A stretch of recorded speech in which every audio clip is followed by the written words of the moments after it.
Bonsoir à toutes et à tous, bienvenue pour ce nouveau webinaire de patrimoine nucléaire et climat. Nous avons le plaisir d'accueillir ce soir Monsieur le député européen Christophe Grudler. Monsieur le député, bonsoir, merci d'être avec nous. Bonsoir Alexis, merci de l'invitation. Avec plaisir. Vous sortez tout droit du World Nuclear Exhibition. Tout s'est bien passé? Impeccable, c'est ma deuxième journée, puisque voilà, il y en aura 3. Demain, je recevrai une délégation de députés européens, 15 personnes, venus de différents pays, qui vont venir voir un peu le savoir-faire mondial du nucléaire, français en particulier, mais mondial d'abord, parce que c'est un débat mondial. Et je pense que ça fera bien progresser la cause du nucléaire au niveau du Parlement européen et du Conseil économique et social européen, puisque j'ai également invité les rapporteurs sur le pink nucléaire à venir se joindre à notre délégation. Eh bien, parfait. On va rapidement vous présenter. Alors, vous êtes député européen, vous êtes membre de la commission ITRE, qui est compétente, comme on le disait, sur les questions de l'industrie, de l'énergie et également de la recherche. Donc, est-ce que vous pouvez brièvement vous présenter votre groupe, votre commission et les sujets que vous traitez, les sujets qui vous occupent actuellement? Bien, donc, je suis Christophe Grudler, donc je suis député européen depuis 2019. Je suis membre du mouvement démocrate et je siège au groupe Renew, donc le groupe central en fait au niveau du Parlement européen. Et je suis effectivement investi depuis 2019 à la Commission de l'Industrie et de l'Énergie, où je suis aujourd'hui coordinateur pour mon groupe. C'est-à-dire que les coordinateurs s'entendent entre eux pour attribuer en fait les rapports, les dossiers aux groupes politiques et après effectivement aux porteurs nominaux des différents rapports. C'est un peu ce qu'on qualifie parfois de shadow rapporteur, si je me trompe? C'est ça. Alors donc il y a le full rapporteur, c'est-à-dire le rapporteur en chef, et à côté de ça, il y a les shadow rapporteurs. C'est-à-dire que si le groupe PPE, par exemple, est titulaire et rapporteur sur le dossier, les autres groupes nomment un shadow rapporteur, c'est-à-dire un rapporteur fictif, comme on dit aussi en français, mais en fait qui fait un travail effectif et qui vient en fait discuter avec le rapporteur en chef pour amender le texte, pour tenir compte en fait des intérêts de tel groupe ou de tel autre groupe, ou peut-être pour identifier les problèmes que le rapporteur en chef n'aurait pas pu identifier. Et en fait, c'est plutôt quand même des questions de projet, de contenu, plus que des questions politiques. Alors, il y a parfois un peu de politique qui s'invite, mais comme au Parlement européen, on n'a jamais eu en fait de majorité depuis le début de l'existence du Parlement, il y a une habitude de compromis et il y a une habitude du travail ensemble autour de projets. Donc ça facilite un petit peu les interactions, mais les shadow rapporteurs sont là pour dire attention, si vous mettez ça dans le texte, ça va être une ligne rouge pour les 3/4 de mon groupe et ils voteront pas. Donc, en fait, parce qu'en fait, le but, c'est qu'à l'arrivée en plénière, il y ait une majorité et que tout le monde vote le rapport. Donc, oui, parce que pour revenir un peu sur le processus européen, la plénière est souvent une confirmation de ce qui a été négocié, si j'ai bien compris. Alors, on commence par la commission spécialisée, donc là, en espèce ITRE, donc industrie et énergie. On commence à voter là, et après, on vient en plénière. En ITRE, on est 90 députés, et en plénière, on est 720 députés. Donc, voilà, il faut y aller étape par étape pour essayer de convaincre et s'assurer d'avoir la majorité en plénière. Et donc, à côté de ce rôle de coordination de la Commission de l'Industrie et de l'Énergie, je suis aussi membre de la Commission des Affaires étrangères, rapporteur permanent sur la Suisse, sur laquelle il y a aussi quelques enjeux nucléaires actuellement, et des enjeux sur l'électricité aussi. Et puis, je suis à la Commission de la Défense. Et pour terminer la présentation, vous me demandez d'être complet. Donc, je suis président de l'intergroupe qui s'appelle Sky and Space, c'est-à-dire que je défends l'aéronautique et l'espace, mais je suis également président et fondateur de l'intergroupe sur le nucléaire au Parlement européen. J'ai créé cet intergroupe en 2020, à l'époque où il fallait se battre pour que le nucléaire existe au Parlement. Et donc aujourd'hui, on fédère 120 députés issus de 5 groupes politiques différents. Donc voilà, c'est un bel outil en fait pour porter un peu les messages auxquels on croit. Alors, à quoi servent justement ces commissions thématiques plus ou moins temporaires? À quoi servent-elles et comment s'organisent-elles? Alors, il y a effectivement des commissions temporaires, mais là, ce sont des commissions permanentes. C'est-à-dire que pendant la durée des mandats, on a à peu près 18 commissions qui travaillent sur les différents dossiers, et donc c'est réparti. Donc, le texte vient de la Commission européenne, et la Commission européenne, donc le Parlement se saisit du texte, le Conseil européen se saisit du texte également. Donc le Conseil européen, l'Europe des nations, le Parlement européen, l'Europe des peuples, parce qu'on est élu au suffrage direct par les gens tous les 5 ans. Et donc, après, on décide, alors effectivement, il y a une décision au niveau de la présidence du Parlement pour savoir si c'est telle commission qui va traiter le dossier, telle autre.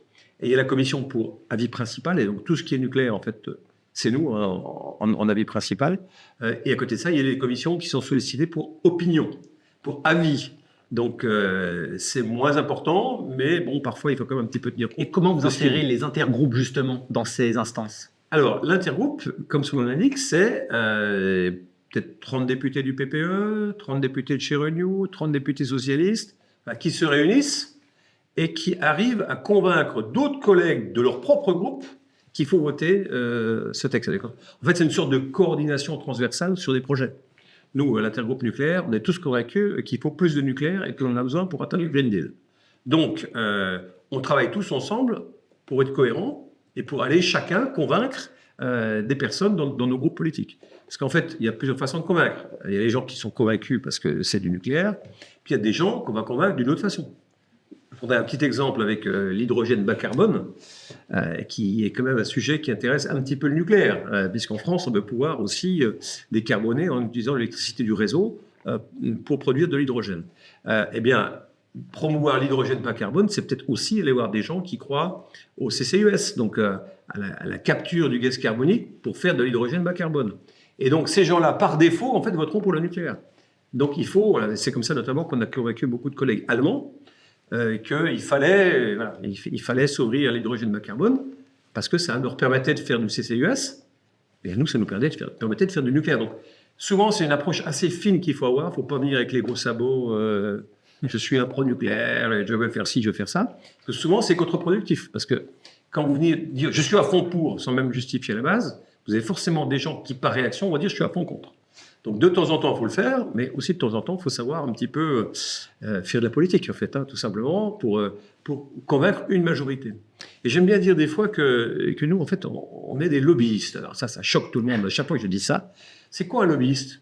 C'est quelqu'un qui croit en quelque chose et qui veut le faire partager pour le plus grand nombre. Moi, en tant que député européen, j'auditionne tout le monde quand je fais des différents rapports. Et après, je me fais mon propre chemin, ma propre idée. Et mon but unique, c'est que cette idée est une majorité au Parlement. Donc, je vais aller convaincre les autres que mon idée, c'est la meilleure. Donc, c'est une forme de lobby. On va porter des idées et essayer de convaincre les autres de le porter. Donc, c'est pas du tout un gros mot, c'est la force des idées. Et peut-être vous ajouter comme un point là-dessus. Au Parlement européen, contrairement à l'Assemblée nationale, par exemple, il n'y a pas de vote impératif dans les groupes politiques. C'est-à-dire que mon groupe Renew peut dire que sur ce rapport, il préconise de voter plus. À titre personnel, si j'ai envie de voter moins, je vote moins. Je peux faire ça pendant 5 ans. Personne ne viendra jamais m'embêter parce qu'il n'y a pas de vote impératif. C'est une préconisation du groupe. Alors, les groupes sont souvent très divers. On dit les socialistes, on dit le PPE, on dit Renew. Mais en fait, il y a souvent des gens plus libéraux que d'autres, des gens plus démocrates que d'autres, des gens plus nationalistes que d'autres. Donc il y a des grandes différences en fait en fonction des nationalités. Et ça aussi, c'est une donne qu'il faut prendre en compte si on veut que nos projets nucléaires, notamment, puissent avancer. Justement, je vous demande un dernier point de précision sur les travaux qui vous animent et qui animent la commission ITRE actuellement. Alors, les questions énergétiques continuent à être évidemment d'actualité. Et donc, ça va aussi avoir des incidences sur le nucléaire. Alors, évidemment, globalement, sur la filière, on est en veille sur tout. Et pour prévoir notamment le futur cadre financier pluriannuel, vous savez que tous les 5-6 ans, on a ce budget européen en fait, qui est voté. Et donc là, il y a beaucoup de travail à faire pour que le nucléaire ne soit pas discriminé. Et qu'au contraire, le momentum du nucléaire européen soit là et que les outils européens puissent aider le nucléaire au même titre que les renouvelables. En fait, nous, on a une feuille de route pour 2050, c'est le Green Deal. Donc, net zéro, donc on doit être neutre en carbone par rapport à 1990.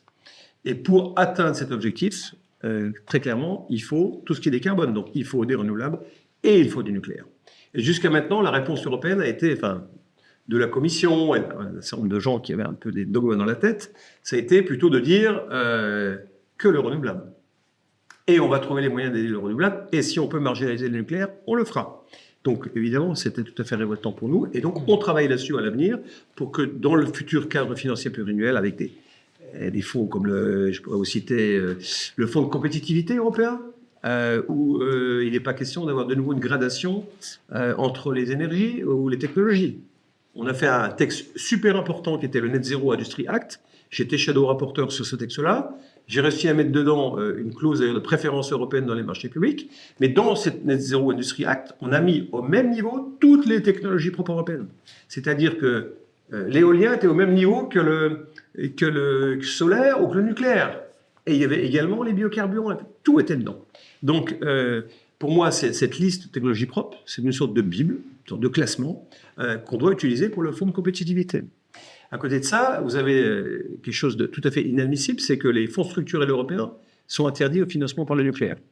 Donc le FEDER en particulier, qui permet de structurer des régions un peu partout en Europe, eh ben, le FEDER est interdit au nucléaire. Alors, comme il y a toujours un peu de dogme dans tout ça, quand on a fait le fonds de transition juste, je ne sais pas si vous rappelez. Et d'où vient ce dogme justement par rapport au FEDER? Est-ce que c'est quelque chose qui découle du traité de Lisbonne, du dernier traité en vigueur? D'où vient ce... Alors, on va toucher d'autres problématiques. Bon, en fait, il y a des courants politiques qui, en Europe, sont opposés au nucléaire et en général à la défense. En général, c'est à peu près les mêmes qui s'opposent aux deux. Donc, certains groupes, une majorité d'entre eux, dès que c'est... Bon, prends l'exemple de The Left, qui est assez connu pour ça, dès que, par exemple, il y a de la dualité, dès qu'il y a un peu de militaire sur le rapport, ils voteront contre, même si ce rapport est très bon, parce qu'ils ne veulent pas de militaire. C'est pas l'affaire du Parlement européen de s'occuper de questions militaires. Et pour le nucléaire, ben c'est pareil, il y a tout un mouvement hérité un peu des années 70-80 qui vient avec un dogme anti-nucléaire. Alors ça peut être parfois anti-français, mais c'est plutôt d'abord anti-nucléaire. Et par défaut, un peu anti-français, puisqu'on a quand même la moitié du parc nucléaire européen. Hein. Donc c'est de là que ça vient, et à chaque fois on trouve des excuses. La première des excuses, c'était le traité Euratom. Ben non, on ne va pas financer ça avec le FEDER. Le nucléaire, ça doit être financé par Euratom. Donc, hop, on met ça dans un coin, et dans le FEDER, on écrit que le nucléaire ne peut pas bénéficier des fonds FEDER. Et le fonds de transition juste, ça, il faut que je vous en parle. Le fonds de transition juste, c'est un fonds qu'on a créé en 2019 pour aider les régions carbonées à se décarboner. Alors, y compris, c'est pas que dans la production d'énergie, c'est aussi pour reformer, faire de la formation continue pour les mineurs, par exemple, dans les mines de charbon. Si on fait une mine de charbon, il faut qu'ils trouvent un boulot, il faut qu'ils soient de nouveau qualifiés. Mais justement, pour sortir du charbon, rien de tel que peut-être l'équivalent nucléaire, de 340 mégawatts à peu près. Et donc, malheureusement, ça ne pouvait pas être financé par le fonds de transition juste. Parce que le fonds de transition juste, c'est marqué que c'est les mêmes règles que le FEDER. Vous voyez, donc à chaque fois on trouve un défaut. Et donc tout ça, on veut vraiment le gommer pour le prochain cadre financier qui commence en 2027. Et on veut que tous les outils européens soient au même niveau. Et ensuite, on va aller plus loin, bien évidemment. Je pense qu'il faut financer le nucléaire. Puisqu'on a des choses aussi importantes que les plans nationaux énergie-climat qui définissent ce que les pays veulent faire, parce que les énergies, je rappelle, sont choisies par les pays. C'est pas l'Europe. L'Europe, elle donne une feuille climatique. Et après, chacun dans son pays choisit ce qu'il veut. Les gens veulent du nucléaire, ils en prennent. Ils en veulent pas, ils en prennent pas. C'est la démocratie, il n'y a pas du tout de souci là-dessus. Mais le problème, c'est que quand vous additionnez aujourd'hui tous ceux qui veulent faire du nucléaire et que vous arrivez quand même à 150 gigawatts de puissance installée, de puissance nucléaire installée en 2050, le rôle de la Commission, le rôle de l'Europe, c'est d'aider ces États membres à atteindre leur objectif. Si on veut atteindre le Green Deal, il n'y a pas le choix. Hein, donc, et malheureusement, aujourd'hui, ben, il y a un vrai problème sur les fonds. Donc, il faut, à l'avenir, qu'on ait les outils pour financer les investissements dans le nucléaire. Vous me tendez une perche magnifique, monsieur le député. Question, c'est par rapport au traité Euratom qui a été adopté en 1957, qui est un protocole annexé au traité, qui donc a une même valeur juridique que les traités européens. Il est toujours en vigueur, mais reste-t-il aujourd'hui un levier? Comment cette compatibilité aujourd'hui est-elle effectuée par rapport à Euratom, par rapport à ce blocage qu'il peut y avoir, notamment juridique, à cause des traités, et cette compatibilité avec un traité qui a été fondateur pour l'Union européenne? C'est important de rappeler quand même que Euratom, c'est un des traités de Rome. Parce qu'on parle du traité de Rome, le traité de Rome défendu, d'ailleurs, bon, par défaut de langage, mais les traités de Rome, il y a Euratom dedans. Et ça, on oublie un petit peu quand même que l'ensemble des pays membres de l'Union européenne doivent respecter ce qui est écrit dans le traité européen, qui est le traité Euratom. Et des fois, c'est un peu oublié, quand même, parce que quand je vois que parmi les signataires, en 1957, il y avait par exemple le Luxembourg, qui a été quand même à un moment, un des fers de lance de l'antinucléarisme, on va dire ça comme ça. Bon, beaucoup moins aujourd'hui, mais historiquement, ils sont quand même beaucoup combattus. Donc, il faut respecter tout ça. Mais pour répondre plus directement à votre question, Euratom, c'est utile, nécessaire, mais ça ne doit pas être un ghetto. Donc, ça peut être un outil pour discriminer le nucléaire. Et dire à chaque fois, ben non, pas besoin. Alors, à côté de ça, vous avez un budget européen qui n'arrête pas de bouger, qui est un peu comme le monde de l'entreprise. Hein. L'entreprise, elle ne peut pas être figée sur 1957, donc il faut avancer. On a de plus en plus de budget européen, pas extensible non plus, mais on va mettre de l'argent sur la défense, on va mettre de l'argent sur d'autres priorités. Et puis en fait, Euratom, ça reste dans son coin, puis c'est toujours le même niveau. Là, on annonce, en fait, on passe en 150 gigawatts de puissance installée. On va annoncer 50% d'augmentation de la production nucléaire européenne. Euratom va rester au même niveau. Et à côté de ça, on va développer des fonds Horizon, des fonds de recherche, plein d'autres fonds auxquels le nucléaire ne pourra pas avoir droit. Justement, mais est-ce que ça, c'est pas dans le piège justement que de la R&D?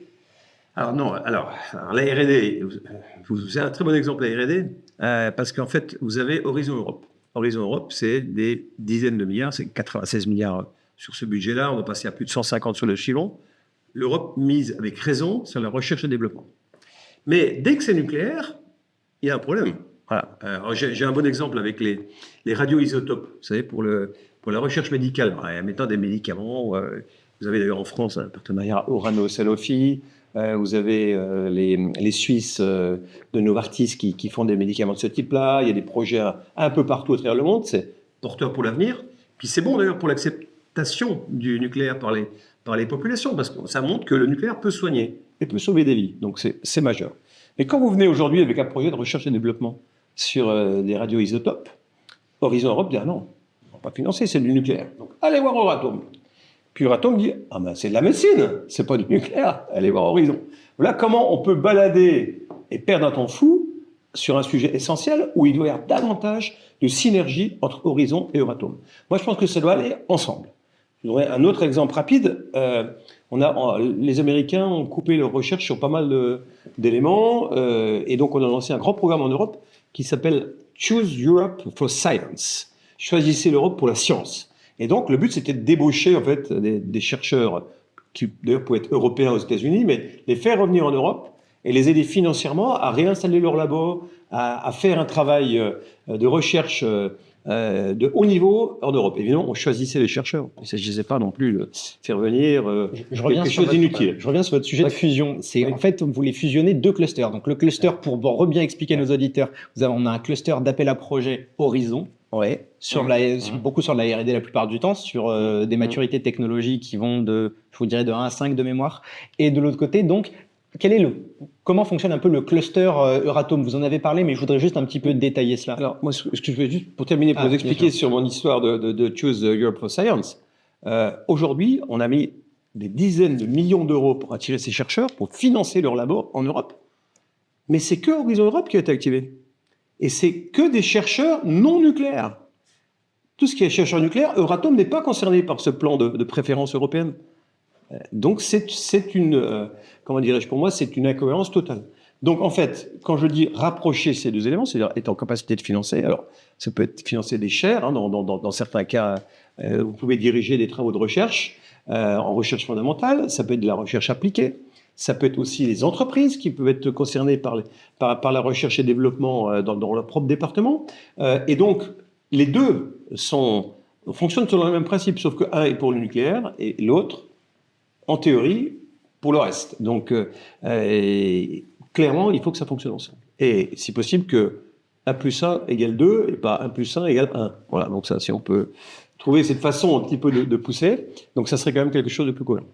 Aujourd'hui, comment vous expliquez, on a un petit peu parlé de l'action de la Commission européenne, mais comment vous expliquez, on peut appeler ça le talent de la Commission européenne d'articuler des éléments contradictoires, c'est-à-dire de reconnaître un peu le rôle du nucléaire, mais pas vraiment, avec le statut d'énergie de transition dans la taxonomie verte, mais exclusion dans d'autres financements, comme les clusters Horizon. Comment vous expliquez un petit peu cette position ambivalente? Alors, l'ambivalence, c'est parfois des choses qui se passent en Europe. J'ai dit bien parfois. Il n'y a pas que le nucléaire. Le nucléaire est quand même la grosse pièce du puzzle. Vous parlez de la défense. Mais je peux aussi vous donner l'exemple de... J'étais rapporteur sur la directive sur les énergies renouvelables, ce qui a été voté... Donc la directive RED, c'est bien cela. RED, voilà. RED, tu as fait raison. Donc dans RED, ce qui a été fait sur l'énergie hydraulique est en opposition à la directive sur l'eau. Deux directives différentes en opposition dans les contenus. N'importe quel juriste va remettre en cause un truc, il présente les deux directives, ça, il est clair qu'il gagne. Voilà, donc en fait, des incohérences, il y en a parfois. Alors évidemment, pour lutter contre, il faut travailler. Mais là, c'est pas juste une incohérence. C'est plus, effectivement, le dogme. c'est plus la volonté de nuire au nucléaire. Et alors, ça a été longtemps activé par de nombreux pays. Aujourd'hui, ça reste quand même un peu plus résiduel, heureusement, mais par les efforts diplomatiques, notamment que la France a fait vis-à-vis de l'Allemagne, où il y a eu comme des avancées qui ont pu être obtenues. Mais ça faiblit aujourd'hui, heureusement. Mais en même temps qu'un momentum arrive pour le nucléaire. Donc, les gens se rendent compte qu'aujourd'hui, le nucléaire est un peu plus tendance qu'il y a quelques années, et donc ont plutôt envie de pas forcément s'opposer. Parce qu'en s'opposant, un État membre, d'ailleurs, se met en infraction par rapport à Euratom. Et de temps en temps, il y a des pays qui font des recours contre tel ou tel projet. Au nom de quoi? Pas le droit. Mais bon, on les laisse faire et ils sont retoqués en général. Donc ça va. Mais je veux dire, un jour, on peut aussi imaginer que quelqu'un saisisse la Cour de justice européenne pour accuser un pays d'entraver le développement d'une industrie nucléaire en Europe. Hein. C'est pas incohérent, parce que dans le traité Euratom, un article dit spécifiquement que c'est fait pour développer l'industrie nucléaire en Europe. Donc quelqu'un qui ferait ça irait en fait contre les traités. Personne, alors à un moment, il y avait une évocation sur l'Autriche, qui reste le plus résiduel, on va dire, des pays et qui veulent lutter contre le nucléaire.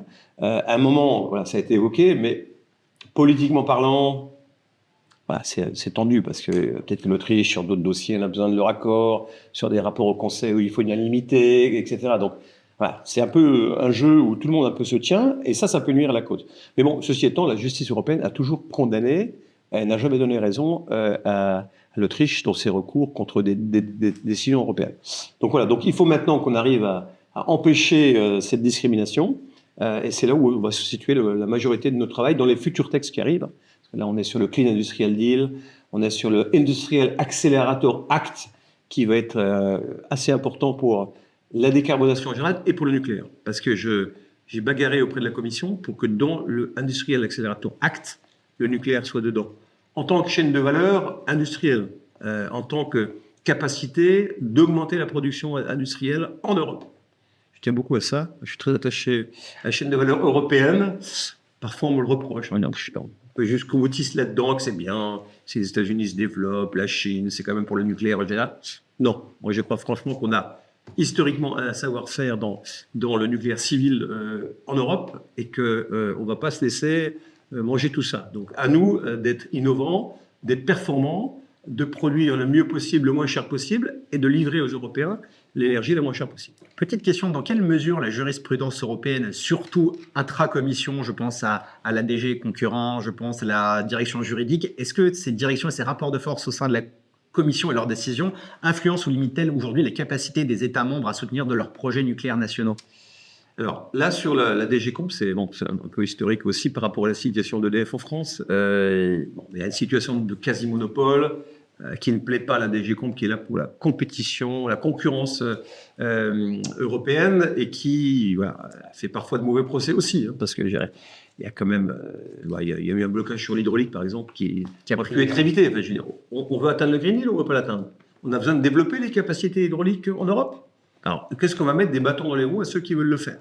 Donc voilà, c'était aussi un autre de mes combats d'ailleurs sur l'hydraulique. Mais voilà, donc en fait, la DG Comp, elle est là pour veiller. Alors c'est aussi les intérêts de la France de temps en temps que la DG Comp veille, parce qu'en fait, le système des aides d'État peut tout à fait fausser le marché commun. Imaginez que dans le textile, on a de très belles entreprises en France, et que l'Allemagne décide d'injecter 50 milliards pour soutenir sur l'industrie textile, et que les produits sortent moins chers à l'intérieur du marché commun. Évidemment, ça serait de la concurrence déloyale, et on tuerait nos entreprises en France. Donc la DG Comp, elle est là pour veiller à ce qu'il n'y ait pas d'aide d'État qui avantagerait un pays par rapport à l'autre. Et donc, en fait, en général, on arrive un petit peu à s'en sortir. Alors là, il y a maintenant, sujet d'actualité, il va y avoir l'emprunt d'EDF, qui est à l'étude actuellement par la DG Comp. Bon, ça va peut-être prendre quelques mois, mais je pense qu'en début de l'année prochaine, on aura obtenu un accord, hein, parce que c'est assez majeur quand même de réussir ces 6 EPR français, 6 premiers, en attendant les 8 suivants. Je rappelle que c'est le discours majeur de Belfort. la ville où j'habite. Donc oui, j'ai un petit peu d'attachement aussi quand même à Arabelle Solutions, bien sûr, puisque c'est l'usine qui est à Belfort, et à ce discours de Belfort qui est là pour relancer une nouvelle génération de grandes centrales nucléaires, les 6 premiers et les 8 suivants que je n'oublie pas non plus. Mais est-ce que la Commission aujourd'hui n'a pas totémisé le modèle des télécoms et essaye un peu de faire entrer des ronds dans des carrés en l'appliquant à l'énergie, justement? Alors, peut-être pas. Franchement, je pense pas. Le vrai problème du nucléaire, c'était le nucléaire. C'est pour ça que c'était combattu. Et c'est en train de tomber petit à petit.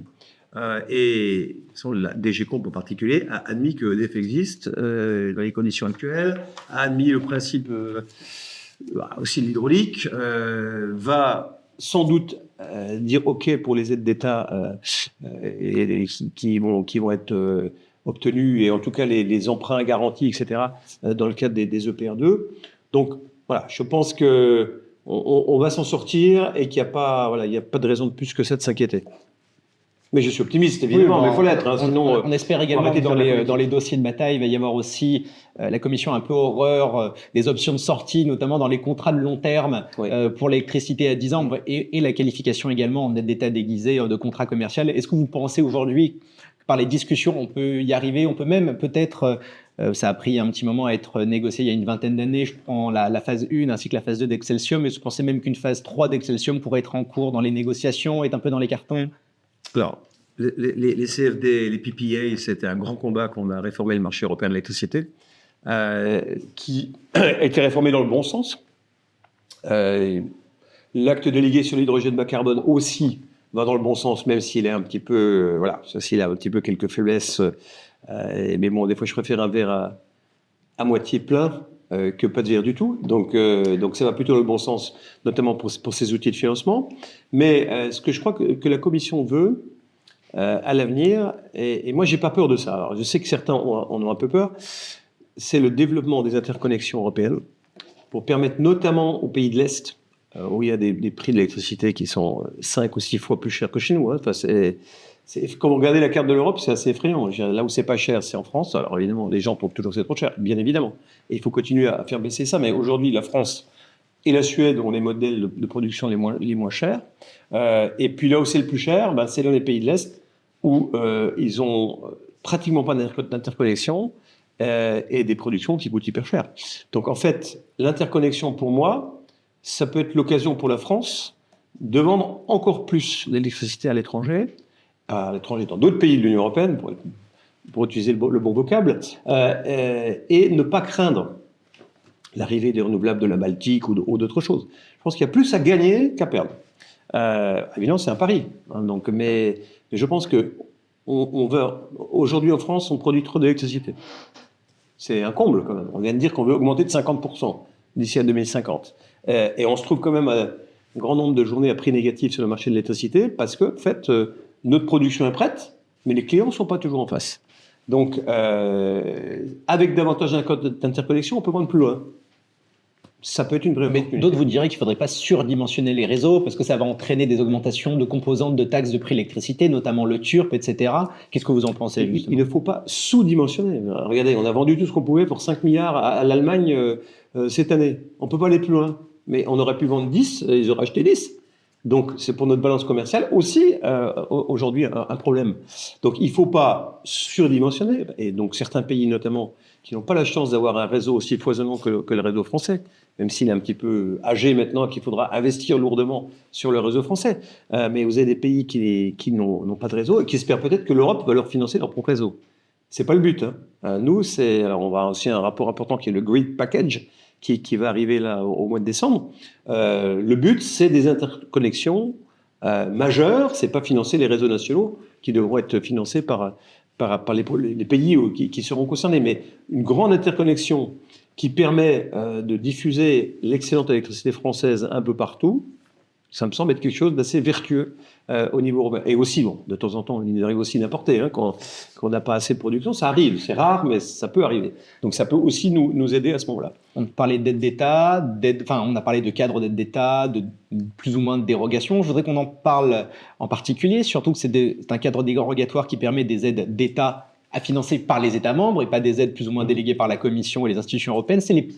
Alors, vous avez utilisé une terminologie la même, mais pas la même prononciation, je vais peut-être mal le prononcer, c'est les projets PIEC, les projets d'intérêt commun européen. Est-ce que vous pouvez nous en dire un peu plus? Et aujourd'hui, c'est la question que je voulais vous poser, ce sont des projets qui permettent de contourner des règlements dérogatoires. On en applique à l'hydrogène, on a appliqué pour faire des projets dans les batteries, notamment pour les gigafactories. La question c'est, est-ce qu'un PIEC nucléaire aujourd'hui vous paraît envisageable? Et si oui, qu'est-ce qui va nous permettre de réaliser? Alors, vous avez très bien prononcé le PIEC à la française, et en anglais c'est IPCEI, c'est une horreur. Et souvent, mes interlocuteurs, en fait, même anglophones, bon, il y a souvent des problèmes pour prononcer ça. C'est encore des horribles acronymes européens, mais qui sont utiles. On n'est pas mauvais en France pour les acronymes non plus. Oui, on se débrouille souvent pas mal, et on peut même donner des leçons à d'autres. Mais bon, sur le PIEC nucléaire est nécessaire, c'est-à-dire au sens philosophique du terme, il ne peut pas ne pas être.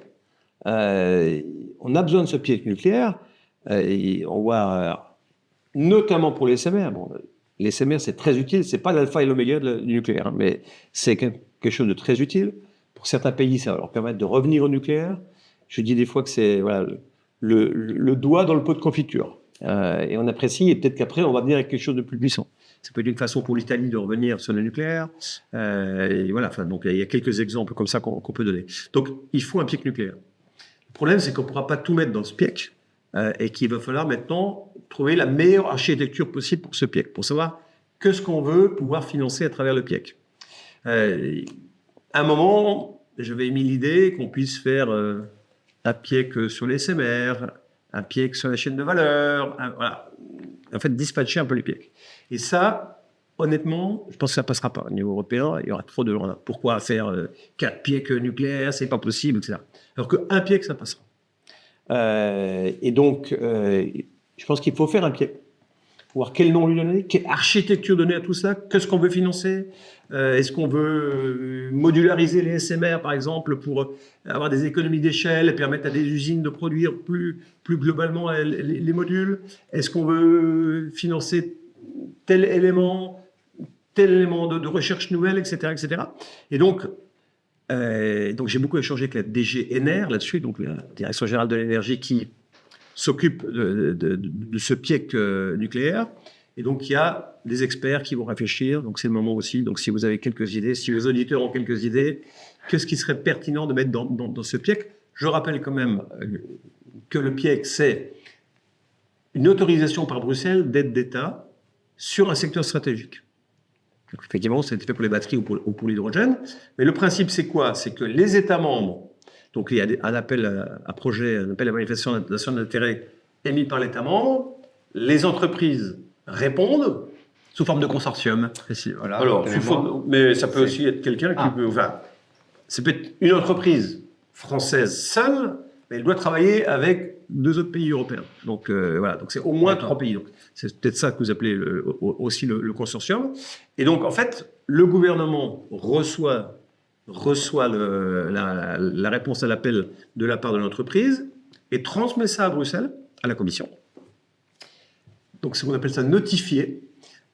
Et Bruxelles répond oui ou non là-dessus. Alors, des fois, il peut y avoir des navettes, il peut poser des questions en plus, etc. Et après, donc, il y a un accord qui est donné, une dérogation qui permet à ce projet de bénéficier d'une aide d'État.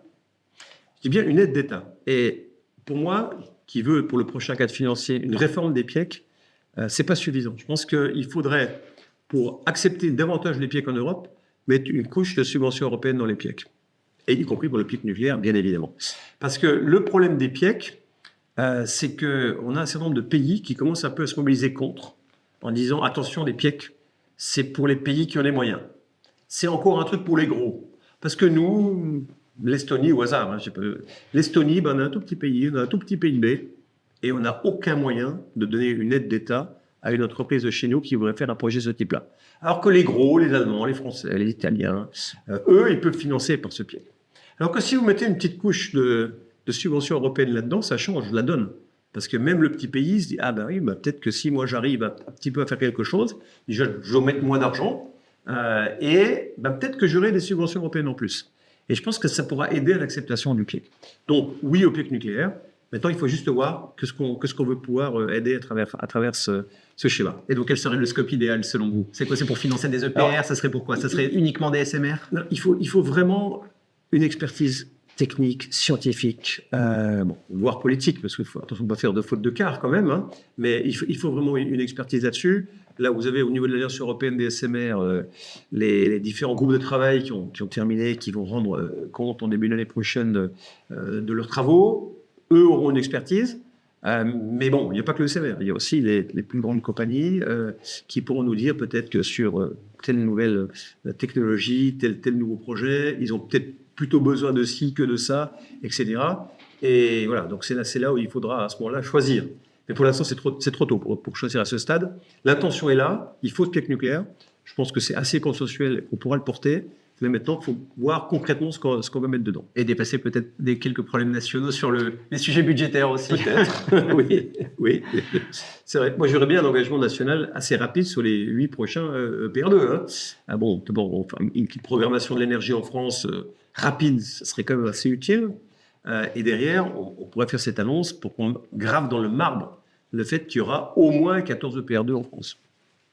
Je vais venir sur un point précis, c'est la neutralité technologique. On en a beaucoup parlé, donc beaucoup de textes qui ont plus ou moins fait scandale ou fait parler d'eux. Je pense au fonds d'innovation, je pense au Net Zero Industry Act surtout. C'est aujourd'hui comment on peut assurer, en fait quand on prend ces textes, on les examine sur les sites, sur Eurolex, donc le site où on retrouve tous les textes, on va dans les annexes, l'annexe 1, généralement l'annexe 2 avec la définition de la technologie, et généralement le nucléaire n'est pas inclus. En fonction, donc aujourd'hui, il y a un principe de neutralité technologique qui est plus ou moins bafoué. La question, c'est comment on pourrait aujourd'hui le faire respecter et même l'inscrire dans le marbre des textes européens, cette neutralité technologique. Ah mais c'est absolument indispensable. Attention, le Net Zero Industry Act, le NZIA, il y a la neutralité technologique. Oui, mais il y a eu... Et dedans... Oui. Mais il y a une bataille. Que pour la fission. Mais il y a une bataille au début, parce que c'était pas gagné. C'était pas gagné, et moi j'étais shadow rapporteur là-dessus, donc je faisais assurer qu'on s'est bagarré pour mettre à même niveau. Et que finalement, même le rapporteur qui était allemand, le rapporteur en chef, il a accepté. Et donc voilà, c'était quand même un sacré progrès. Mais on va plus obtenir ce résultat-là, mais c'est quand même dommage qu'il faille se battre à chaque fois. Mais il n'y a pas de choix, c'est comme ça qu'il faut faire. Alors, sur le fonds d'innovation, ce qu'on appelle le fonds d'innovation, donc c'est une partie des recettes de l'ETS, des taxes carbone, qui permet en fait de financer des projets innovants, etc. C'est quand même assez lamentable qu'à ce jour, il n'y ait pas eu un seul projet nucléaire qui a été retenu, malgré les engagements qui avaient été pris. On a eu le rendu il y a 2 jours de la nouvelle fournée, on va dire, d'entreprises retenues par le fonds d'innovation. Alors, j'étais assez content parce qu'il y avait des projets qui me semblaient viables, notamment en France, qui ont été retenus, mais pas dans le nucléaire. Tous les projets nucléaires qui ont été représentés de tous les pays se sont tous fait retoquer. Alors, c'est d'ailleurs un comble, c'est des fois à cause du financement. Voilà, ils avaient de bonnes notes techniques, mais sur le financement, non, c'était pas bon. Et donc, en fait, dans le domaine des SME en particulier, il y avait 4 entreprises européennes qui ont soumis des dossiers au fonds d'innovation et qui ont été retoquées. Et donc, ça, pour moi, c'est pas admissible parce que c'est de nouveau la discrimination que je dénonçais tout à l'heure. Il n'y a aucune raison que le fonds d'innovation de l'ETS s'interdise de financer des projets de décarbonation ou des projets nucléaires. Et donc, il y a peut-être un peu un lien parce que historiquement, la Commission de l'environnement qui gère l'ETS étaient plutôt des gens qui n'aimaient pas trop le nucléaire. Alors ça a bien évolué, hein, je tiens comme mal à le dire. Hein. Donc, autrefois, vous aviez la Commission de l'industrie d'un côté et la Commission de l'environnement de l'autre. Alors, la Commission de l'industrie, c'était les méchants patrons rétrogrades. Et la Commission de l'environnement, c'était voilà, des gens un peu babacools, un petit peu hyper écolo, gauchistes aussi, voilà, donc des droitistes et des gauchistes qui se tapaient dessus. C'est fini ce temps-là. Hein. Donc maintenant, je dirais, tout le monde se parle. Non, tout le monde se parle et la Commission de l'environnement s'est bien rendu compte que les enjeux industriels, c'était quand même aussi important. Puis peut-être que les clean tech, comme on les appelle, les technologies propres, peut-être qu'à l'échelle du monde, ça peut être un avantage technologique majeur pour l'Europe, pour faire une différence, pour prendre des parts de marché au niveau mondial. Donc en fait, il y a eu une ouverture des deux côtés et les gens se sont un peu parlé. C'est d'autant plus important que ce sont les 2 plus importantes commissions du Parlement européen. On est 90 députés à la commission de l'industrie, on est 90 députés à la commission de l'environnement. Donc si les 2 ne se parlent pas, voilà, ça va faire 2 blocs et ça ne va pas créer une dynamique très positive. Donc, je vais revenir vers les collègues de la commission de l'environnement pour reparler de l'ETS, du fonds d'innovation, et je vais revenir vers la commission, vers l'ensemble des acteurs, pour leur dire que sur le prochain call là, qui se déroule début décembre, voilà, ils portent une attention particulière au projet nucléaire parce qu'on a besoin de donner un signal. C'est-à-dire que le nucléaire peut être financé aussi par le fonds d'innovation de l'ETS. Vous faites le lien parfaitement avec ma prochaine question, c'est celle du financement. Aujourd'hui, est-ce que pour vous, on le fait, la Banque européenne d'investissement, le Fonds européen d'investissement qui est dans cette banque, finance sous forme de prêts des grands projets de recyclage, notamment quelques projets de gigafactories et de batteries, je pense à l'usine Vercors notamment. La question, c'est est-ce qu'il n'y a pas aussi un rôle de la BEI comme, on peut dire, je vais utiliser un terme, mais agence de dérisking, justement, de grands projets industriels qui peuvent être portés par les États membres et qui peuvent bénéficier à la compétitivité de l'Union européenne, notamment sur le prix de l'énergie. Qu'est-ce que vous en pensez? Qu'en pensez-vous? Mais vous avez entièrement raison. Aujourd'hui, l'outil financier peut générer des baisses de coûts hyper importantes pour les entreprises. Alors, j'ai lu l'étude que vient de publier Fortum, donc l'énergéticien finlandais, qui nous explique que avec la BEI, avec les garanties de long terme qu'il peut y avoir, etc., on peut baisser de 60% le coût des investissements nucléaires pour les grands projets industriels. Je ne croyais pas une seconde. 60%, ça me semblait excessif. Oui, baisser, oui, mais 60%. Et pourtant, c'est argumenté dans leur étude. Donc, oui, la BEI, c'est dans son rôle. On ne peut pas dire « Ah ben non, je suis BEI, je ne fais pas de nucléaire ». C'est écrit dans les textes que c'est possible de faire du nucléaire. Dans les statuts de la BEI. Oui, mais il ne finance que des SMR et un peu de R&D surtout. Mais ils pouvaient financer des investissements plus massifs. La seule chose qu'ils interdisent, c'est l'intermédiation. C'est-à-dire qu'il ne faut pas que ça soit une grande banque qui demande l'argent pour leur donner un groupe. Ça devait être fait en direct, en fait. Hein, mais le nucléaire est marqué dans les statuts de la BEI. Donc, en fait, il n'y a pas... Et après, il y a eu un engagement qui a été pris de le faire. Donc, il y a déjà eu quand même quelques projets nucléaires européens qui ont été soutenus par la BEI. Hein. Mais il faut aller plus loin, surtout si on veut réussir cette électrification des usages en Europe. Et c'est 50% de progression de la capacité nucléaire. Je vais venir sur un autre point désormais, c'est la gouvernance globale au niveau surtout des institutions européennes, leur coordination. Est-ce qu'aujourd'hui, il faut renforcer selon vous la coordination des États pro-nucléaires? Déjà, comment cette dernière s'organise? Et aujourd'hui, quels seraient les instruments pour renforcer cette coopération? Ça a été créé notamment par Agnès Pannier-Runacher il y a quelques temps. Aujourd'hui, où en est cette coopération et quelle est sa prochaine feuille de route? Surtout en plus dans le cadre du prochain plan de financement, enfin je veux dire du projet de loi de financement pluriannuel. Alors, par rapport à 2019, c'est absolument fou de voir tout ce qui a été fait maintenant et ce qui existe aujourd'hui. En 2019, on n'avait rien. Alors, j'ai d'abord lancé l'intergroupe sur le nucléaire au niveau du Parlement européen. Agnès Pannier-Runacher a lancé en même temps l'alliance nucléaire des États membres, donc au niveau du Conseil. Hein, donc, on est les deux co-législateurs. Donc, on avait chacun notre intergroupe nucléaire, si je peux me permettre. Donc, l'alliance des États d'un côté, l'intergroupe nucléaire au niveau du Parlement européen. Puis après, il y a d'autres organisations qui se sont greffées. Alors déjà, l'alliance du nucléaire a de plus en plus de membres.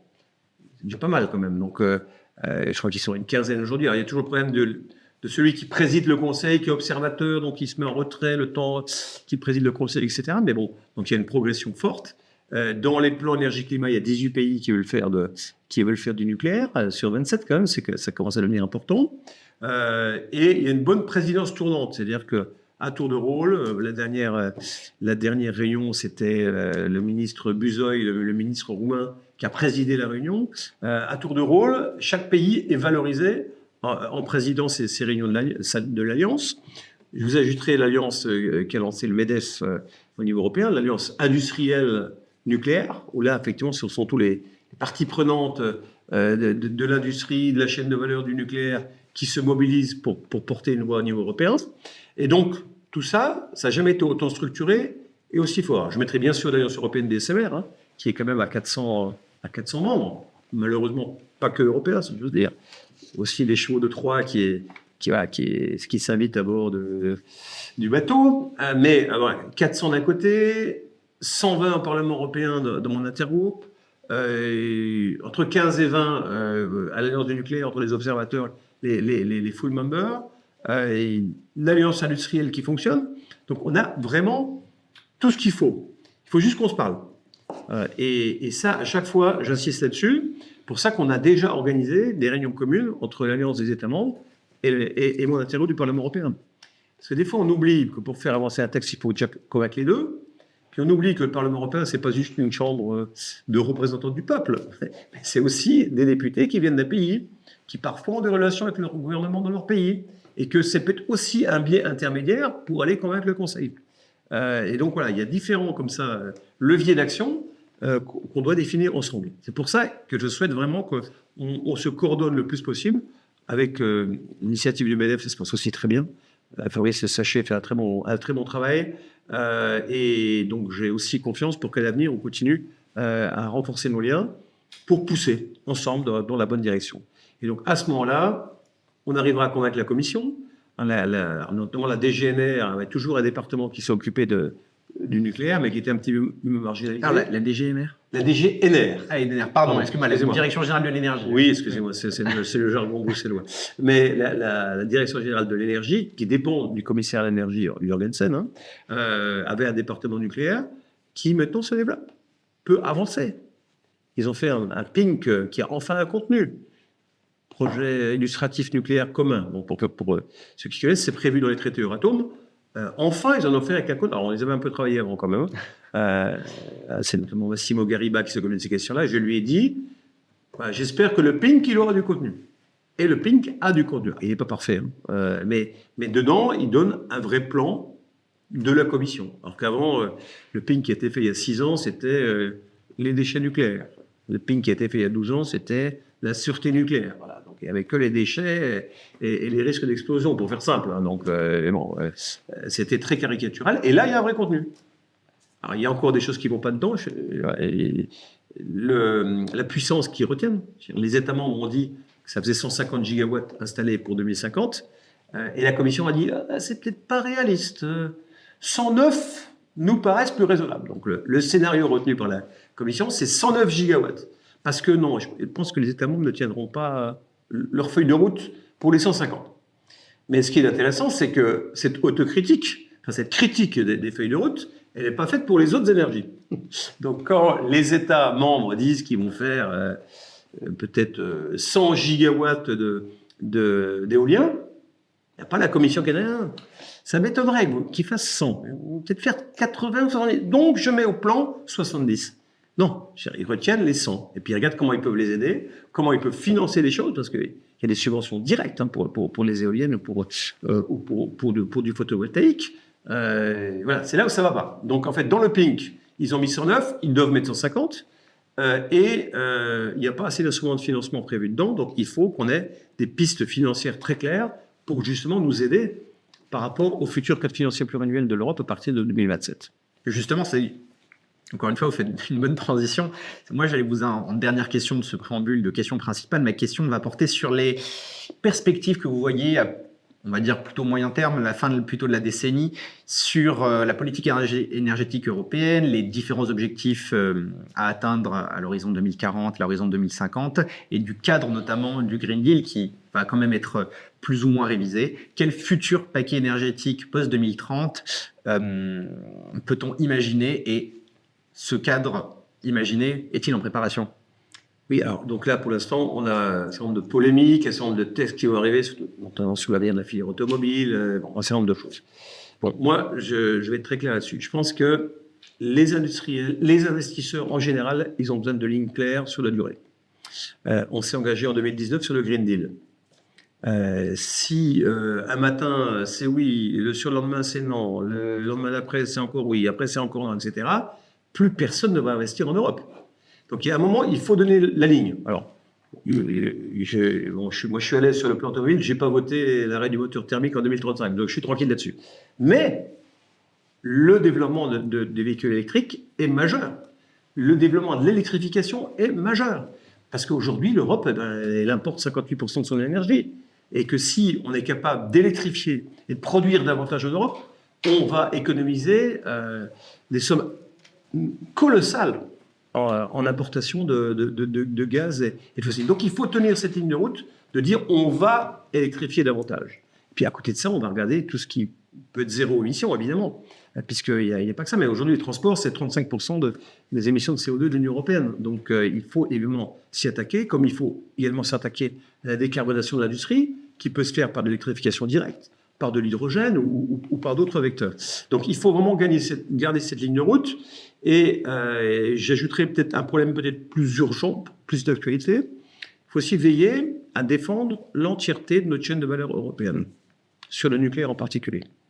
Et là, je vois clairement des menaces américaines en l'espèce. Alors, c'est chinoise parfois ou coréenne, bon, ça peut arriver. Mais américaines, je vois de vraies menaces avec l'accord que Mme von der Leyen a négocié avec M. Trump, où elle s'est engagée au nom de quoi?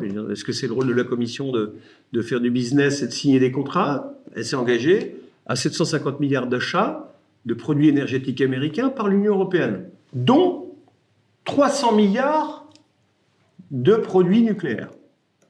Alors, la Commission n'est pas un producteur d'énergie, me semble-t-il. La production n'est pas un État membre. La Commission n'est pas un État membre. De quel droit elle a pu faire ça? Alors on me dit, oh, c'est pas grave, évidemment. Elle n'a pas le droit, c'est pas grave. Oui, enfin, c'est pas grave. Sauf que le département d'État américain est déjà venu à Bruxelles pour voir comment ça allait se dérouler, ces 150 milliards. Que la directrice de la Direction générale de l'énergie s'est déjà rendue à Washington pour dérouler un peu le plan. Donc en fait, c'est en train de s'imaginer. Peut-être pas de salaire, mais c'est en train de s'imaginer. Et donc, il faut qu'on soit vigilant là-dessus, parce que si c'est pas fait, bah, c'est simple. Hein. Je suis Trump, comment ça? L'Europe s'était engagée à acheter ça, ils l'ont pas fait. Ben, c'est pas 15% de tariffs, c'est pas 15% de droits de douane, c'est 50. Ah, ils sont pas contents, c'est 100. Voilà. C'est à peu près ça le chantage qui risque d'arriver. Ça, c'est le problème quand on mène pas le combat. Je veux dire, quand vous commencez à baisser la tête pour éviter les problèmes, après, vous n'avez pas fini de baisser la tête. Donc, il y a un moment, il faut la relever. Et donc, moi, je souhaite que cet accord n'aille pas jusqu'au bout, parce qu'il n'est pas juste. Comme n'est pas juste un deuxième élément absolument majeur pour l'industrie nucléaire, c'est les exemptions tarifaires que Mme von der Leyen a proposées, enfin, que les Américains ont proposées et qu'elle a acceptées. Il y a à peu près 180 technologies qui peuvent rentrer gratuitement sur le marché européen en provenance aux États-Unis, dont les réacteurs nucléaires et tout, d'ailleurs, la chaîne de valeur nucléaire. Les produits américains peuvent rentrer sans payer de droits de douane sur le marché commun, mais nos produits nucléaires européens, eux, vont payer des droits de douane pour rentrer aux États-Unis. C'est absolument hallucinant et inadmissible, évidemment, à l'heure où on essaie de créer une alliance européenne des SMR pour faire émerger de nouveaux acteurs, où on cherche à renforcer nos investissements dans les centrales de grande puissance. Donc ça, c'est pas fair, je vais dire, donc c'est pas une compétition équitable, c'est piper le jeu du commerce international, c'est totalement contraire à l'OMC, et ça j'insiste là-dessus, parce que quand moi, sur le texte NZIA, j'ai introduit le concept de préférence européenne sur les marchés publics, j'ai quand même des acteurs américains qui sont venus me chercher en me disant « Ah non, M. Godler, c'est pas possible, c'est pas du tout compatible avec l'OMC, vous pouvez pas jouer à la préférence européenne ». On l'a mis quand même dans le texte, mais bon. Et donc, je vais aussi en Europe déjà dire attention, il faut respecter l'OMC. Et là, on vient nous présenter un deal où on ne respecte pas l'OMC, et parce que c'est les Américains qui le font, on devrait dire oui. Donc là, il va y avoir un grand combat à court terme au niveau du Parlement, parce que c'est la seule partie d'ailleurs de l'accord qu'on est censé voter. On doit voter les exemptions de droit. Ça devrait se passer au mois de février, à la plénière de février du Parlement européen. Et d'ici là, je pense qu'il va y avoir une belle bagarre pour rejeter ce texte. Et beaucoup ont vraiment envie de le rejeter. Je crois que c'est une mesure de célébrité publique que de le faire. Et c'est pas faire des États-Unis l'ennemi. Moi, je pense que les États-Unis peuvent être des partenaires. Je veux dire, ils ont aussi besoin de nous sur un certain nombre d'éléments. Mais en tant que partenaires, on n'est pas des suppliers, comme on dit. On n'est pas à leurs ordres. Il faut qu'on soit respecté en tant que tel. Et je rappellerai enfin qu'on défend notre autonomie stratégique énergétique européenne et qu'on veut passer sous 50% de dépendance. Donc, il faudra clairement soutenir l'ensemble de notre chaîne de valeur européenne si on veut arriver à cela. Je ne veux pas dire 100% de centrales européennes en Europe. Il peut y avoir effectivement des investisseurs d'autres côtés, donc pourquoi pas. Mais surtout pas déstructurer notre chaîne de valeur européenne à l'heure où on essaye vraiment de la renforcer. Merci beaucoup, monsieur le député. Maintenant, nous allons passer aux questions de la boîte à questions, qui sont les questions que vous nous avez posées. Vous avez répondu à une grande partie des questions. Il ne reste plus que 2 à traiter. La première, la difficulté rencontrée est souvent l'empilement des règlements et les contradictions qui pénalisent les projets industriels. Il convient de retrouver du sens et de l'efficacité. Pourrait-on mettre, selon vous, en œuvre un processus avec le législateur de lecture et de sélection des règlements applicables pour un projet Si oui, comment rechercher ensemble l'efficacité? Oui, mais c'est tout le problème. Il faut qu'on soit efficace. Alors, c'est en théorie pour ça qu'on a lancé, on appelle les omnibus. Alors, c'est encore un gros mot. Moi, dans la langue française, l'omnibus, c'est un truc qui va pas vite. Mais là, c'est de la simplification qui est proposée des textes européens. Alors, il y avait des choses, effectivement. Moi, je suis contre les lourdeurs administratives, je suis contre des reporting extra-financiers qui mobilisent des milliers de personnes dans les entreprises qui, au lieu d'être en productivité, sont en train de faire de la paperasse, comme on dit. Donc, oui, il faut aller à l'essentiel. Il faut simplifier. Et donc là, on a en cours 15 omnibus de simplification, dont d'ailleurs un omnibus sur l'énergie. Mais j'attends de voir quand même ce qu'il va y avoir dedans. Donc, pour l'instant, on n'a pas encore eu la communication du texte, mais il va y avoir une simplification. Voilà. Donc ça, c'est peut-être la bonne nouvelle. Après, de quelle façon elle va se faire? Souvent, la tentation, c'est pas de simplifier, mais c'est plutôt de déréglementer. Donc, on fait, on défait, on aura toujours fait quelque chose. Mais non, à la fin, on est au point zéro. Donc, il faut simplifier, oui, retirer ce qui n'est pas utile. Mais il y a des choses essentielles. Notamment, si on veut développer l'électricité, décarboner l'industrie, c'est important. Sinon, tous les fabricants d'électrolyseurs qui mettent la clé sous la porte. Donc voilà, donc il y a comme ça des choses sur lesquelles on doit vraiment pouvoir se mobiliser. Mais la simplification est en route. Et j'ai même vu un outil, une application Internet qui a été présentée par des Tchèques qui permettait de faire la synthèse de tous les textes européens et de sortir un digest face à une situation donnée. Donc, voilà, c'est encore un peu expérimental, mais ça peut être aussi des solutions. Le numérique est clairement une solution pour aider un petit peu à simplifier tout ça. Évidemment, un numérique européen souverain, hein, pour que les données soient ailleurs et nous placent en position de dépendance, ça serait pas bon. Une autre question concernant des questions d'uniformisation. Faut-il, selon vous, une seule agence européenne de sûreté nucléaire? Alors, ça, c'est une excellente question. Honnêtement, je ne pense pas. Je pense qu'il faut davantage de coordination. Et le travail qui est fait actuellement pour obtenir en même temps l'avis de plusieurs autorités de sûreté, à 6, 7, peut-être 8 pays, ça permet d'aller dans le bon sens parce qu'on peut faire converger tout ça. Parce que le nucléaire est quand même un des rares... bon, évidemment, c'est sensible. En fait, la sécurité, comme... Pour la défense, c'est aussi sensible. Mais aujourd'hui, dans le marché commun, on devrait être... Demain, la France produit des SMR. Elle devrait être capable de les vendre dans les 26 autres pays de l'Union sans aucune barrière de réglementation supplémentaire, etc. Donc, ça serait la logique même. Mais il est clair qu'il faut être extrêmement vigilant. Si les populations ont l'impression que c'est quelque chose de moins disant et qui va moins les protéger par rapport aux craintes qu'elle pourrait avoir par rapport au nucléaire, ça ne serait pas une bonne idée. Donc moi, je préfère qu'on garde nos agences de sûreté, qu'on les fait davantage travailler ensemble pour avoir des avis sur un même projet, etc., avec leurs différences, mais peut-être aussi pour trouver des passerelles. Peut-être qu'il peut y avoir des troncs communs dans les réponses qu'elles peuvent apporter.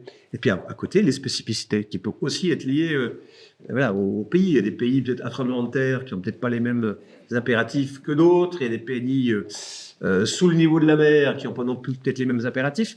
Donc tout ça, c'est quand même de la spécificité liée aux États. Et puis voilà, on est quand même attaché aussi aux nations. Je veux dire. Et donc l'Europe, c'est pas la négation des pays. Je dis moi d'ailleurs chaque fois que si on veut plus de France, il faut plus d'Europe.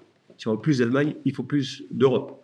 Parce que c'est le bouclier qui nous protège dans un monde dangereux et qui va nous permettre aussi de protéger nos industries, de protéger nos savoir-faire et de pouvoir partir ensuite à la conquête du monde. Donc voilà, donc soyons également vigilants là-dessus. Bien, merci, monsieur le député. On va conclure avec les questions du chat. Donc, nous attendons vos questions. Et je vois, merci Clément, merci Jean-Philippe, nous avons beaucoup de questions. Donc, je commence la première. Comment remettre en question notre faiblesse historique en matière de lobbying vis-à-vis de l'Allemagne en matière énergétique?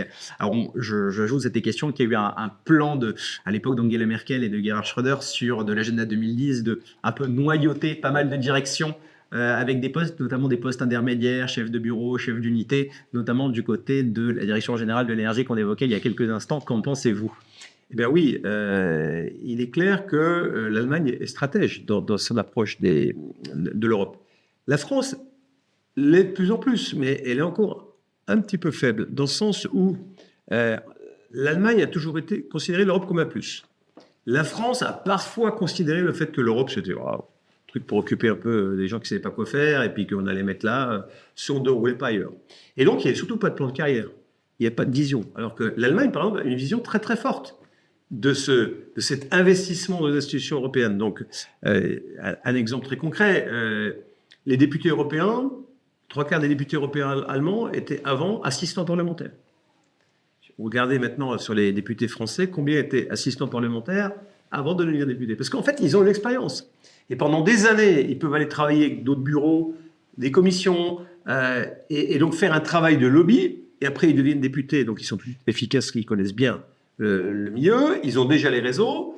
Et puis, quand ils sont élus parfois pour 20 ans. Hein. C'est peut-être de trop, mais bon, vous avez les mêmes députés allemands qui sont là depuis très longtemps et qui tiennent certaines commissions au Parlement européen.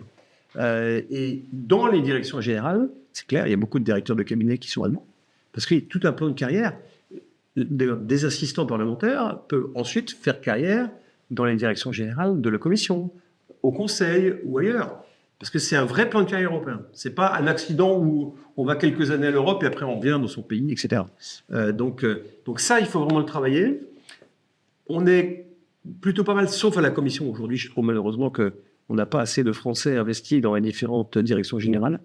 Mais pour le reste, je préfère voir peut-être moins de Français qui font bien le boulot que beaucoup de Français qui se la coulent douce et qui pensent que tout est acquis et que c'est les cadors parce qu'ils sont au niveau européen.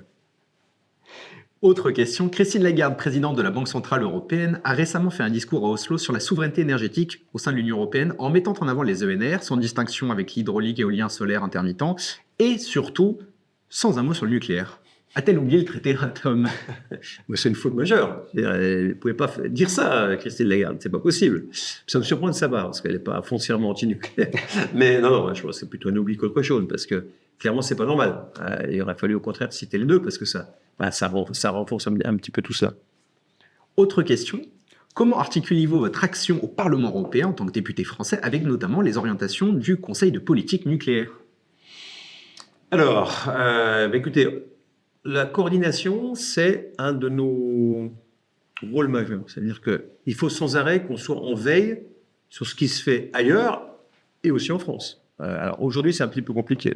La situation politique française fait que on a parfois tendance à peut-être un peu moins consulter ce qui se fait au niveau français, parce que souvent c'est un peu moins durable que ce l'était il y a quelques temps. Et donc c'est difficile quand vous avez un ministre un matin et puis 2 mois après un autre, etc. Nous on recommence tout à zéro à chaque fois pour refaire le relationnel, que les équipes se passent les messages, que c'est plutôt un tel qui collait à Bruxelles, telle chose, etc.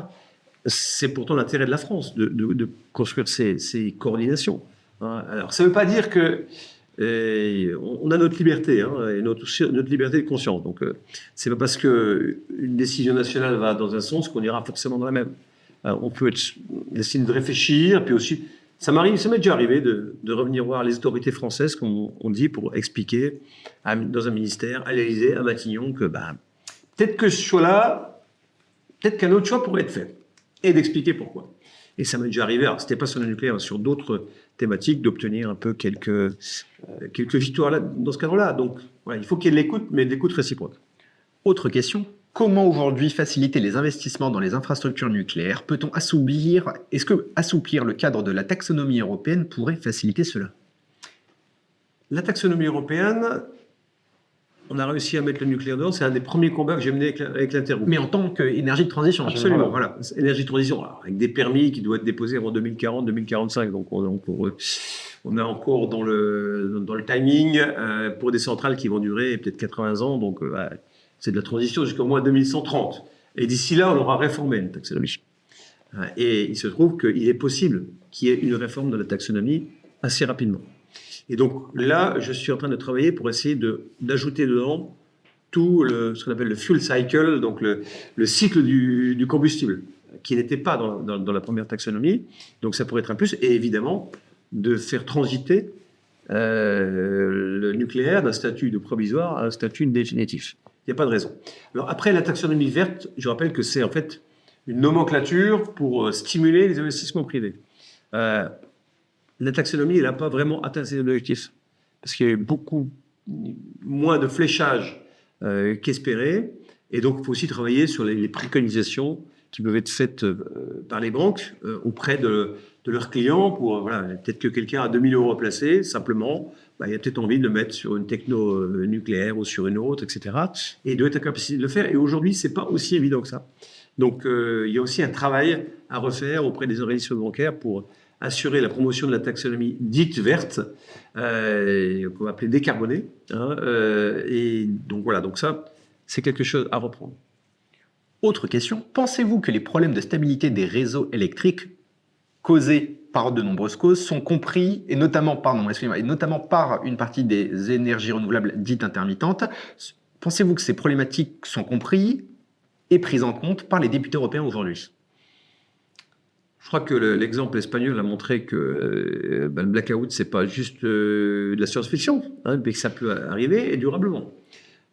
Et donc, à partir de là, bon, pour l'instant, ils sont en train de tirer les enseignements. Alors, comme il y a des questions d'assurance, ça traîne un peu pour en tirer les vraies conséquences. Et ça, c'est vraiment dommage. Non, mais il est clair que le côté pilotable du nucléaire, j'insiste là-dessus parce qu'en fait, il y a une étude qui a été rendue tout à fait récemment qui disait que effectivement, on pouvait bouger la puissance des centrales nucléaires sans affecter leur durée de vie. Et ça, c'est quelque chose de relativement nouveau. Parce que moi, j'étais convaincu que stop and go, c'est pas bon pour une tranche nucléaire. On dit que c'était excellent, mais en tout cas, ça n'affecte pas la tranche de vie. Alors, ce qui est excellent, c'est la tranche qui tourne à fond, et qui peut produire et fournir au réseau le maximum d'électricité, bien évidemment. Autre question, justement, qui fait le lien avec ce que vous venez de dire. Y a-t-il un risque de blackout européen sur le réseau? C'est toujours possible. C'est toujours possible, surtout si on n'en tire pas les enseignements. Mais est-ce que c'est assez localisé, des plaques qui ont plus de chances que d'autres en fonction de certains mix? Alors, c'est forcément, plus vous êtes varié dans les sources d'énergie, moins vous avez de chances de faire face à ce type de blackout. Le blackout peut être aussi causé par des lignes qui disparaissent, par des réseaux uniques. Voilà, moi, je crains notamment en France, en Guyane française, le blackout électrique. Tout dépend d'une centrale hydraulique au cœur de la forêt amazonienne qui est reliée par 2 grands câbles qui traversent la forêt. Si la foudre tombe là-dessus, vous avez pratiquement plus d'électricité en Guyane, par exemple. Donc, les réseaux, c'est important aussi. Mais je pense que le nucléaire est une façon de dérisquer le blackout. Et que ça, il faut le dire et le répéter. Notamment, on parlait de l'Espagne, peut-être que s'ils avaient... Alors, il n'y a pas de chance parce qu'à ce moment, ils avaient 3 centrales hydrauliques qui peuvent aussi être un peu pilotables, etc. Mais elles étaient les 3 à l'arrêt au moment du blackout. Donc, il n'y a pas eu cette solution. Mais clairement, le nucléaire apporte une solution au blackout. Autre question, y a-t-il un statut juridique européen pour les déchets nucléaires? Et si oui, est-ce que ce statut est contraignant? Alors, je ne connais pas bien le statut des déchets nucléaires. C'est vrai que j'ai peu travaillé sur cette question-là. J'étais plus dans la production, en fait. Et donc, je ne pourrais pas vraiment répondre directement à la question. Je suis désolé, mais je peux chercher des réponses si jamais ça intéresse l'auditeur. En tout cas, on enverra les réponses à l'auditeur qui se manifestera. Et moi, je vous pose une dernière question qui est personnelle aujourd'hui dans vos combats. Comment se défendre des prédations commerciales d'autres États, des superpuissances que vous avez évoquées? Quelle action, notamment, pour éviter de devenir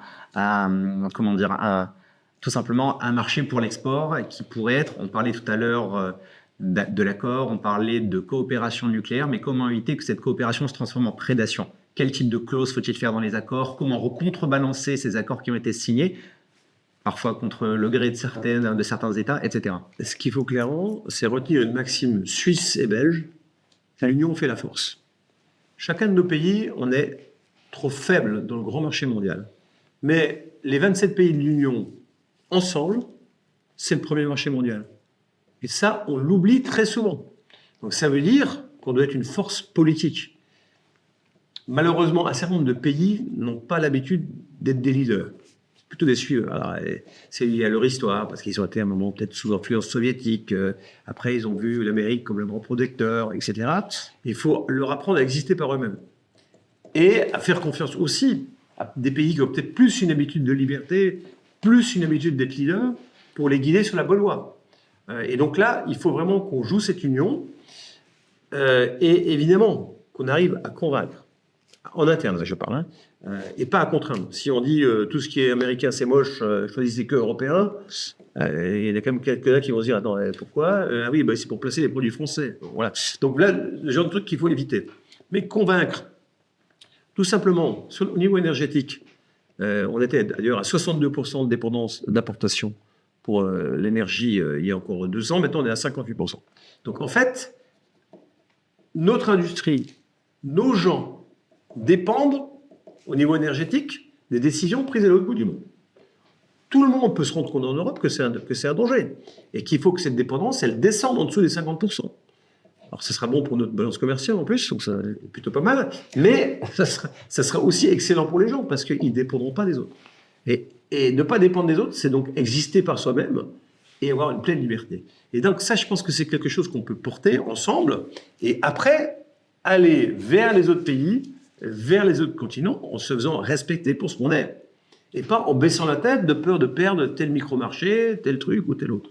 Et donc voilà, ça c'est un état d'esprit qu'il faut aussi inculquer à la Commission qui de temps en temps est un peu frileuse parce que retenue par certains États membres qui ne donnent pas toujours des lignes claires aussi, faut l'avouer. Mais moi je suis toujours parti du principe que on se bat d'abord et après on trouve les compromis. Mais on ne cherche pas un compromis avant de s'être battu. Merci beaucoup Christophe Grüller d'avoir été notre invité ce soir. Merci aux équipes du World Nuclear Exhibition et aux équipes du GIFEN d'avoir accueilli les équipes de PNC France aujourd'hui. Merci enfin à vous toutes et à vous tous d'avoir suivi ce webinaire. Je vous dis à très bientôt, je vous souhaite une bonne soirée et je vous donne rendez-vous pour notre prochain webinaire qui aura très certainement lieu, à mon avis, entre janvier et février. Ça reste à confirmer avec l'invité. Nous aurons le plaisir de recevoir Philippe Varin qui reviendra sur son rapport, le rapport Varin, sur l'approvisionnement en matières premières critiques et stratégiques, des ressources minérales, notamment pour des filières qui étaient la filière automobile ou d'autres filières, notamment les éoliennes avec les aimants permanents, qui sera notre invité pour venir sur son rapport, mais également pour parler des nouvelles fonctions qu'il occupe à l'International Chamber of Commerce sur les litiges commerciaux et plus spécifiquement sur la weaponization des matières premières. En attendant, passez une bonne soirée, je vous dis à très bientôt.